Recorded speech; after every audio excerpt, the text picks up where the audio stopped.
आज यहाँ पर एक कार्यक्रम हो रहा है पूज्य संत जनों की उपस्थिति में। यहाँ पर हमारे पूज्य संत जन जिनका आशीर्वाद यहाँ पर हमें आज प्राप्त हो रहा है, इन सभी पूज्य संतों का जिनकी उपस्थिति में पूज्य युग पुरुष स्वामी परमानंद जी महाराज, पूज्य स्वामी ज्ञानदेव सिंह जी महाराज, स्वामी रविंद्रपुरी जी महाराज, स्वामी भगत राम मुखिया जी,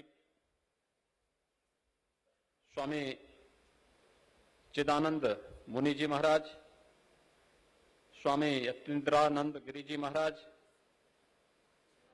स्वामी हरि चेतनानंद जी महाराज, स्वामी विष्णुदास जी महाराज,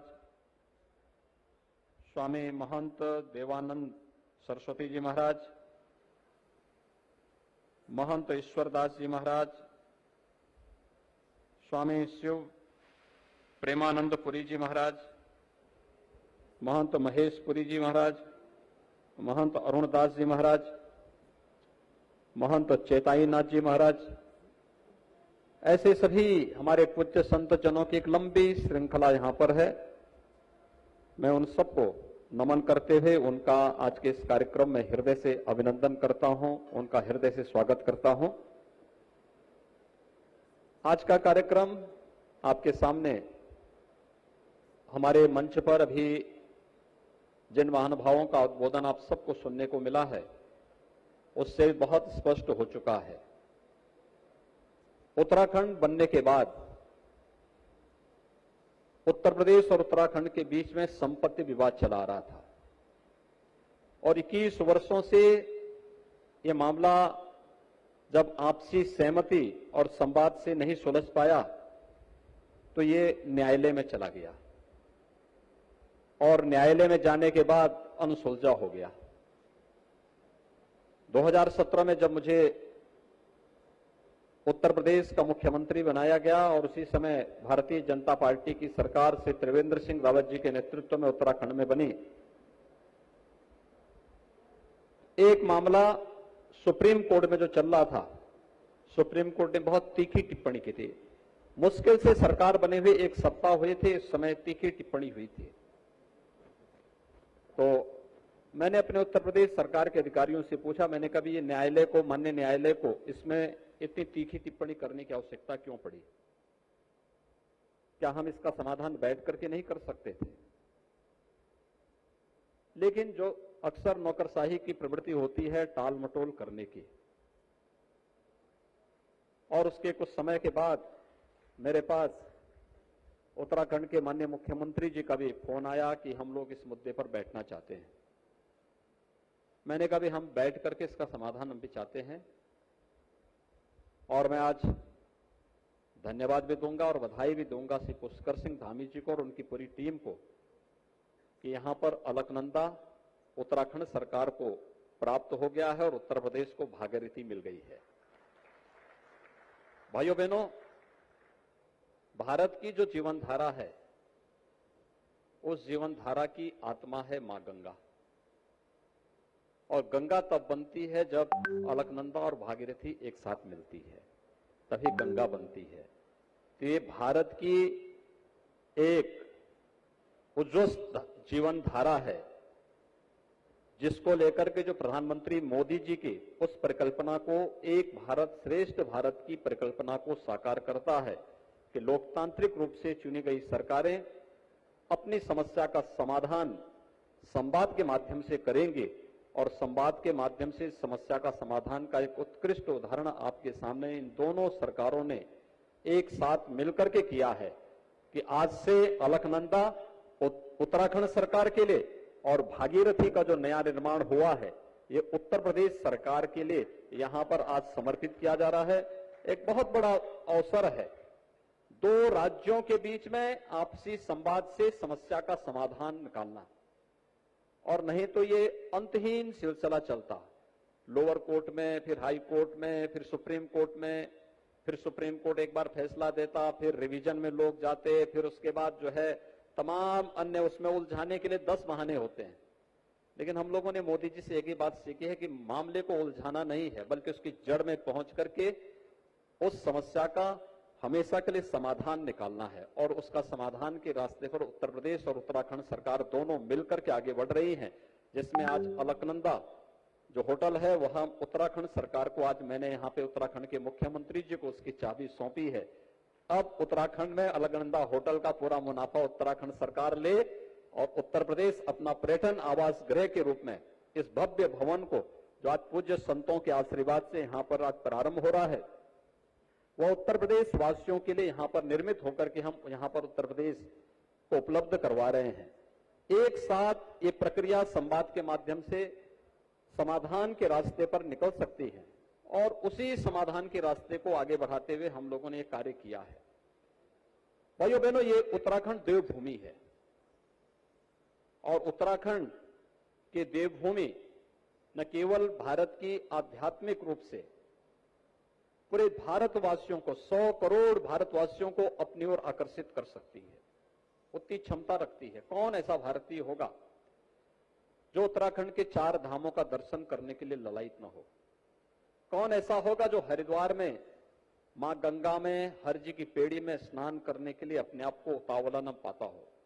पूरा देश और पूरी दुनिया के अंदर बसा हुआ हर सनातन हिंदू धर्मावलंबी की इच्छा होती है कि हम लोग इस पवित्र धाम के साथ जुड़े।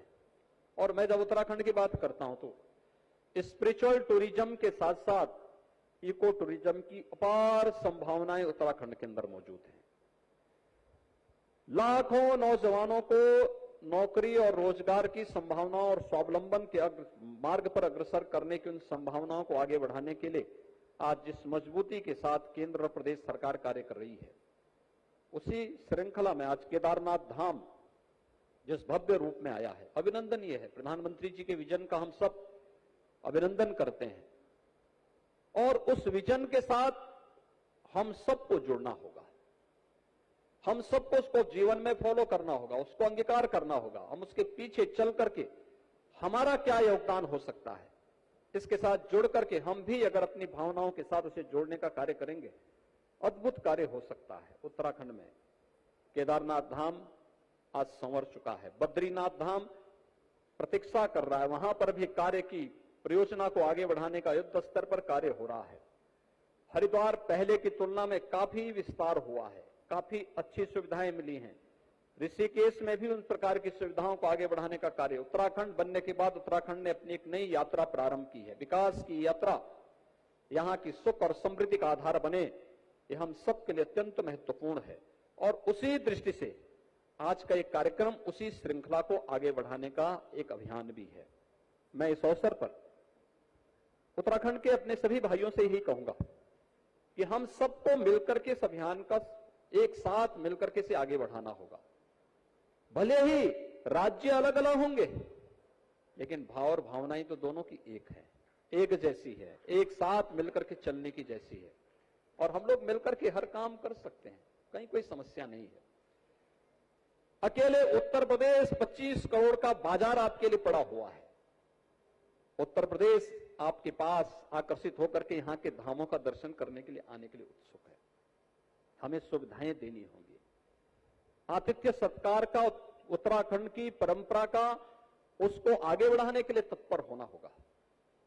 और पूरा देश आना चाहता है, यानी आप 4 धाम की 6 महीने की यात्रा में ही देखेंगे इतना कुछ आप लोग यहां के माध्यम से समृद्धि ला सकते हैं। इसके माध्यम से बहुत कुछ संभावनाएं। और फिर मैं उत्तराखंड की जब बात करता हूं तो उत्तराखंड में हर सीजन में अलग अलग प्रकार की संभावनाएं होती हैं।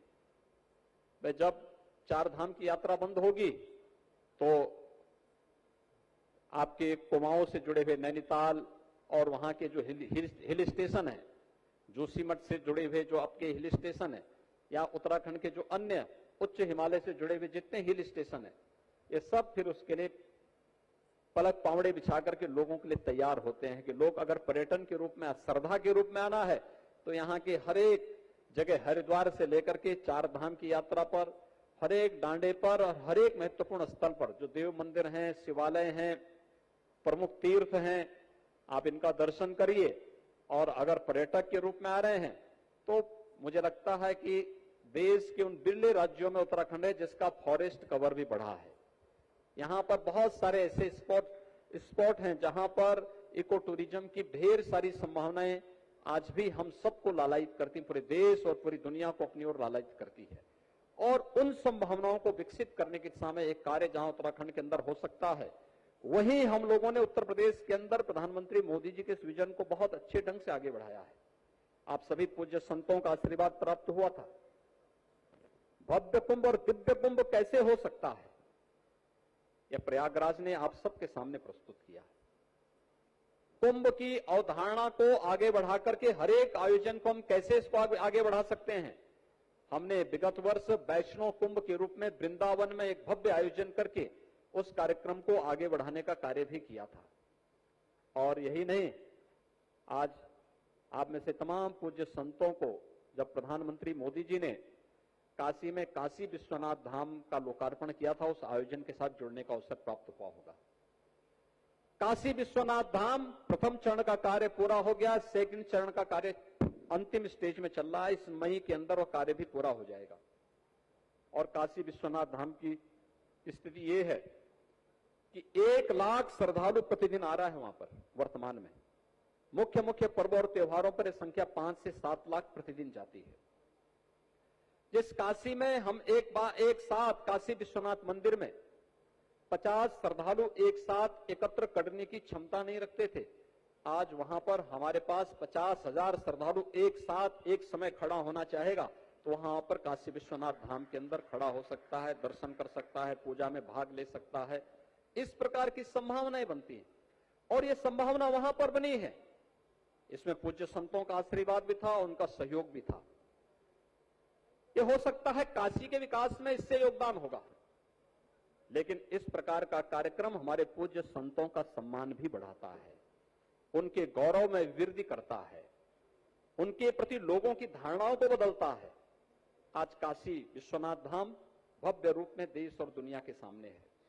अयोध्या में मर्यादा पुरुषोत्तम भगवान श्री राम के भव्य मंदिर निर्माण के साथ अयोध्या दुनिया की सबसे सुंदरतम आध्यात्मिक और भौतिक नगरी के रूप में विकसित होती हुई दिखाई दे रही है। आप अयोध्या को देखेंगे, बहुत अच्छे ढंग से अयोध्या संवर रही है, नए उस पर आ रही है। मथुरा, वृंदावन, गोकुल, बरसाना, इस सब के विकास की कार्य योजना हमारी लागू हो चुकी है। ये सभी कार्य वहां लागू हो चुके हैं। ऐसे ही सुख तीर्थ का, ऐसे ही नैमिषारण्य का, विंध्यवासिनी धाम का, चित्रकूट का, महर्षि वाल्मीकि की जन्मभूमि का लालापुर का, संत तुलसीदास जी की जन्मभूमि राजापुर का, ये सभी समग्र विकास की, आध्यात्मिक और भौतिक विकास की उन सभी संभावनाओं को लेकर के हम लोग आगे बढ़ रहे हैं। तो वो बौद्ध तीर्थ स्थलों के विकास के लिए, जैन पर्यटन स्थलों के विकास के लिए, सिख तीर्थों के विकास के लिए भी वहां पर प्रदेश सरकार निरंतर कार्य कर रही है। और केंद्र और प्रदेश सरकार मिलकर के जिन कार्यक्रमों को आगे बढ़ा रही है, आज वहां पर मूर्त रूप लेते हुए लाखों लोगों को अपनी ओर आकर्षित कर रहा है। अलग अलग आयोजन को एक इवेंट के रूप में प्रस्तुत करना। दीपावली का आयोजन अयोध्या के साथ जुड़ा हो, इस संभावना बहुत कम देखने को मिलती थी, लेकिन भाइयों बहनों आज दीपावली का आयोजन अयोध्या के साथ जुड़ गया है, अयोध्या के दीपोत्सव के साथ ही। आपने देखा होगा किस भव्यता के साथ हम उस कार्यक्रम को आगे बढ़ा रहे हैं। ऐसे ही होली का आयोजन वृंदावन और बरसाना के साथ जुड़े, ये नहीं होता था, लेकिन अब जुड़ चुका है। होली का उत्सव बरसाना के साथ जुड़ चुका है। ऐसे ही देव दीपावली उत्तराखंड में ही मनाई जाती है, लेकिन देव दीपावली की जब चर्चा हो रही है तो देव दीपावली काशी की मनाई जाती है। काशी की भव्य स्वरूप आप सबको देखने को मिलता होगा, काशी की देव दीपावली। हर एक आयोजन को, कृष्ण जन्माष्टमी, भगवान कृष्ण का जन्म उत्तर प्रदेश में हुआ, तो उत्तर प्रदेश के अंदर कृष्ण जन्मोत्सव का कार्यक्रम को भी इसी रूप में हम लोग लेने का कार्य कर रहे हैं। हर एक आयोजन को एक इवेंट के रूप में प्रस्तुत करना और उस इवेंट को यादगार बना देना, जिससे लोग उस दिन की प्रतीक्षा करें और फिर वहां आने के लिए पहले से ही तत्पर दिखाई दें। आज इस रूप में उत्तर प्रदेश समग्र विकास की उन कार्यक्रमों को आगे बढ़ा रहा है। पर्यटन की संभावना हो, उत्तर प्रदेश के समग्र विकास का हो, उत्तर प्रदेश की कानून व्यवस्था का हो, उत्तर प्रदेश के अंदर रोजगार का हो, उत्तर प्रदेश के अंदर ढेर सारी उन योजनाओं को जो एक सामान्य नागरिक के जीवन में परिवर्तन करने का हो, उन सभी कार्यक्रमों को आगे बढ़ाने के लिए हम लोग निरंतर वहां पर प्रयास कर रहे हैं। और मेरा मानना है कि कृषि के बाद सर्वाधिक पर्यटन की संभावना, सर्वाधिक रोजगार देने वाला जो क्षेत्र हो सकता है वो पर्यटन का हो सकता है। सर्विस सेक्टर में अपार संभावनाएं, क्योंकि जब हम एक महत्वपूर्ण तीर्थ स्थल को, जिसे हम आज तीर्थ स्थल मान रहे हैं और हम आस्था के साथ जाते हैं, ये हमारी आस्था को पवित्र तो बनाता ही है, लेकिन भाइयों बहनों ये हमारी आस्था के साथ साथ ये हमारी राष्ट्रीय एकात्मता के तीर्थ स्थल भी हैं। राष्ट्रीय एकात्मता को पूरी ऊर्जा यहां से प्राप्त होती है। राष्ट्रीय एकात्मता को पूरी मजबूती और पूरा तेज और ओज वहीं से प्राप्त होता है। और उसी तेज और ओज के लिए इन सभी पवित्र स्थलों के पुनरुद्धार के इस पवित्र कार्यक्रम के साथ हम सबको जुड़ने का अवसर प्राप्त होता है। मैं कल गया था, पूज्य स्वामी रामदेव जी महाराज ने और आचार्य बालकृष्ण जी ने उत्तराखंड में यमकेश्वर विकास खंड में एक वेलनेस सेंटर की स्थापना की है। मैं देखा हूं, कल मैं लगभग 1.5 से 2 घंटे वहां पर था। कितना बेहतरीन केंद्र बनाया गया है। सचमुच मैं अभिनंदन करूंगा उनका कि उन्होंने एक अच्छे केंद्र को, यानी जो एक पहाड़ी, सूखी पहाड़ी थी, मुझे परसों ही इसके बारे में जब आचार्य जी ने बताया, स्वामी चिदानंद मुनि जी महाराज ने बताया कि अच्छा वहां पे बना हुआ है, तो मैंने इस बारे में कहा। यद्यपि कार्यक्रम के ठीक पहले खूब बारिश हुई, खूब आंधी चली, लेकिन जब हमारा कार्यक्रम वहां बनने के लिए हुआ तो मौसम बहुत शांत और सुहावना हो गया था। आप जब यहां टेम्परेचर में 45 डिग्री टेम्परेचर में यहां पर मैदानी क्षेत्र में रहे होंगे, तो हम लोग वहां 15 डिग्री टेम्परेचर में वहां पर उस क्षेत्र में भ्रमण कर रहे थे। उनके बगीचे में वहां पर हम लोग वेलनेस सेंटर, उस पूरे क्षेत्र में हम भ्रमण कर रहे थे। कितना आनंददायक क्षेत्र बना था। सूखी पहाड़ी, कुछ नहीं होता था, एकदम पथरीली पहाड़ी, पत्थर भी सामान्य नहीं, वे मोटे मोटे पत्थर जिसमें अगर किसी का नंगा पैर पड़ जाए तो वो कांटे बगैर छोड़ेगा नहीं।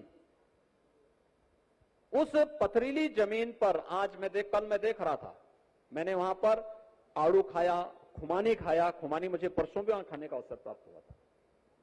और कल मैंने फल देखे, वहां नींबू की अलग अलग वैरायटी देखी, चंदन के पेड़ देखे, 40,000 से अधिक वृक्ष, चंदन है, आरारोट है, आंवला है, नींबू है, खुमानी है, आड़ू है, ऐसी अलग अलग वैरायटी की पूरा जंगल लहराता हुआ दिखाई दे रहा। और आप अन्य पहाड़ियों से उसकी तुलना करेंगे तो एक नई आध्यात्मिक ओज वहां पर देखने को मिल रहा है कि किसी ऋषि की कर्म साधना का यह वास्तविक क्षेत्र बना हुआ है। और वह कर्म क्षेत्र की साधना का जो क्षेत्र बना है, उसका ओत और उसका तेज उस पहाड़ी के अंदर स्वतःस्फूर्त भाव के साथ देखने को जो मिला वहां पर मुझे, वो अद्भुत है। और केवल तीर्थ स्थल ही नहीं, वहां पर पर्यटन की संभावनाओं को विकसित करने के साथ साथ वेलनेस सेंटर, यानी अगर कोई बीमार व्यक्ति वहां पहुंच जाएगा तो अपने आप ठीक हो जाएगा। यानी अगर किसी को लंग्स की परेशानी है और उसको मास्क लगा करके चलने के लिए डॉक्टर अगर कहते हैं और उसको थोड़ी सी पॉल्यूशन में खांसी आने लगती है, वह 1 सप्ताह अगर वहां रह जाए तो पूरी खांसी गायब हो जाएगी, लंग्स फिर से मजबूती पकड़ने लग जाएंगे। और लंग्स तो शरीर का एक ऐसा हिस्सा है कि अगर वह कार्य नहीं करेगा तो शरीर का पूरा पंप स्टेशन ही बैठ जाएगा। तो वह स्थिति वहां पर मुझे देखने को मिली। कितना अच्छा रमणीय स्थल के रूप में उसको विकसित किया है। यह पर्यटन के साथ साथ, वेलनेस सेंटर के साथ साथ वह उत्तराखंड के पलायन को रोकने और उत्तराखंड के अंदर आत्मनिर्भर भारत की प्रधानमंत्री मोदी जी की परिकल्पना को साकार करने का एक सेंटर स्थापित हो सकता है। और उस प्रकार के अनेक सेंटर विकसित किए जा सकते हैं जो उत्तराखंड के नौजवानों को रोजगार और नौकरी तो देगा ही, साथ साथ आरोग्यता के लिए उत्तराखंड की भूमि पर देश को आमंत्रित करने, एक तरफ 4 धाम की यात्रा चलेगी और दूसरी तरफ आरोग्यता की यात्रा भी चलेगी। एक साथ दोनों जब बढ़ेंगे, हम आस्था के साथ साथ आरोग्यता को भी जोड़ करके इस कार्यक्रम को आगे बढ़ाएंगे। तो उसके बेहतरीन परिणाम वहां पर देखने को मिलेंगे और एक अच्छा प्रयास वहां पर हुआ है। मैं इसके लिए स्वामी जी का और आचार्य जी का हृदय से अभिनंदन करता हूं कि उन्होंने उस कार्यक्रम को वहां पर बढ़ाने का कार्य किया है। भाइयों बहनों, ऐसी अनेक संभावनाएं अलग अलग क्षेत्र में बन सकती है। मैं देख रहा था उत्तराखंड में अलग अलग व्यक्ति अपने तरीके से कुछ नया करने के लिए तैयार है। एक नया उत्तराखंड और डबल इंजन की सरकार है, इसका लाभ तो मिलना ही मिलना है।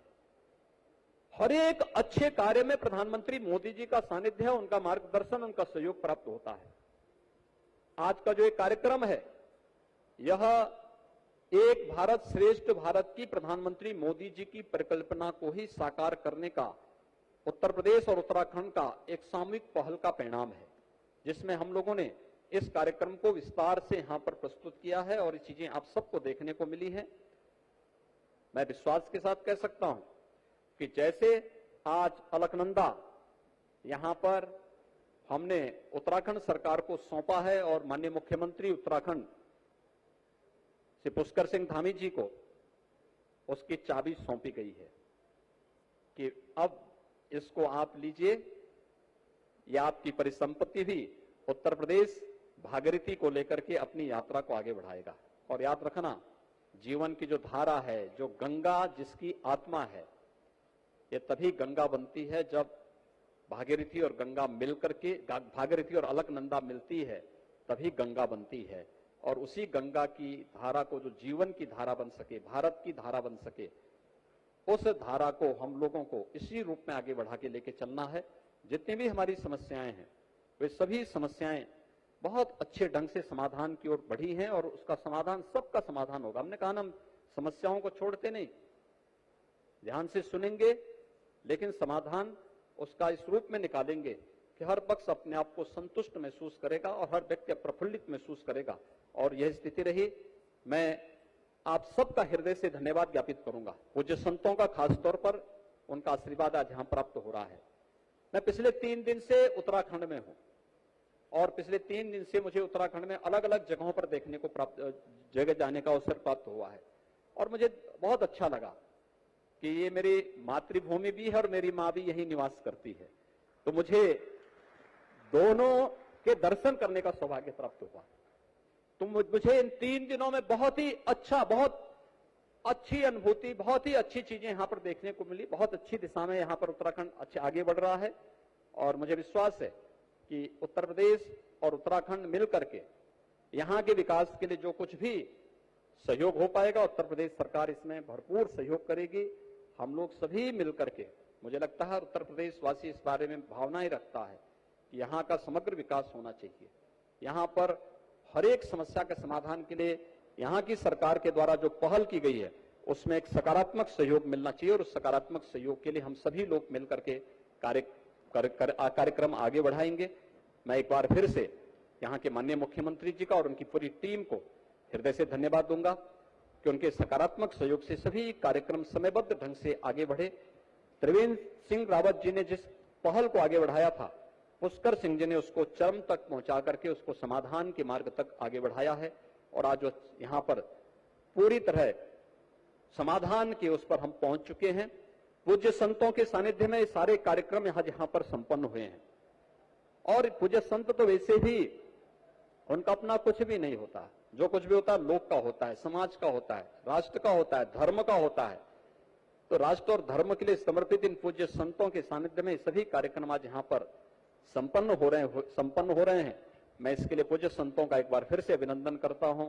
यहाँ के जितने भी हमारे जनप्रतिनिधि हैं, मीडिया के प्रतिनिधि हैं, उन सबको भी मैं हृदय से धन्यवाद देता हूं कि आप सबके कारण आज हमारा एक कार्यक्रम यहाँ पर पूरी भव्यता के साथ आयोजित हुआ है और हम लोग अब उत्तराखंड और उत्तर प्रदेश मिलकर के एक नए विकास की यात्रा की ओर अग्रसर होंगे, जिसमें यहाँ के समग्र विकास की, यहाँ के आध्यात्मिक और धार्मिक काया कलेवर को सुरक्षित रखते हुए एक नए काया के रूप में हम लोग इसको आगे बढ़ाने का कार्य करेंगे। मुझे पूरा विश्वास है कि हम दोनों मिलकर के प्रधानमंत्री मोदी जी के एक भारत श्रेष्ठ भारत के निर्माण में अपना योगदान दे पाएंगे। मैं एक बार फिर से आप सभी के प्रति हृदय से धन्यवाद देता हूं, आप सबका अभिनंदन करता हूं। अपनी शुभकामनाएं आप सबके प्रति व्यक्त करते हुए यहां पर मां गंगा को, जिनके सानिध्य में और जिनके तट पर यह कार्यक्रम यहां पर आयोजित हो रहा है, कोटि कोटि नमन करते हुए कि उनकी कृपा हम सब पर सदैव बनी रहे। मां वैष्णो देवी का और मां चंडी देवी का भी आशीर्वाद हम सब पर बना रहे। आज केदारनाथ धाम के भी कपाट खुलने हैं, तो कल खुलने हैं, कल कपाट खुलने हैं। 2 धाम यमुनोत्री और गंगोत्री के कपाट खुल चुके हैं और परसों बद्रीनाथ धाम के भी कपाट खुलने हैं। अब यात्राएं प्रारंभ हो चुकी हैं।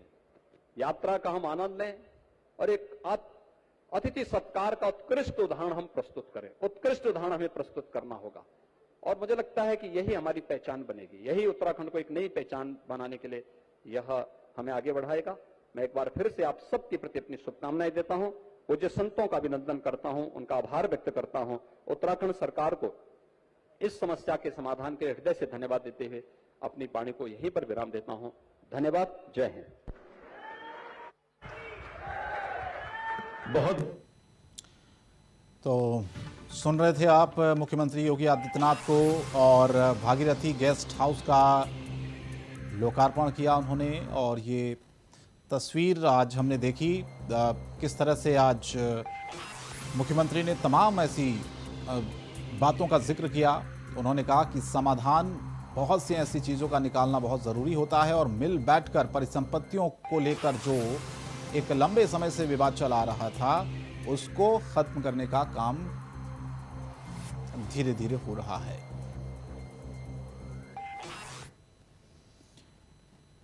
और फिलहाल इस बुलेटिन में इतना ही। इंडिया वॉइस पर खबरें जारी रहेंगी। नमस्कार।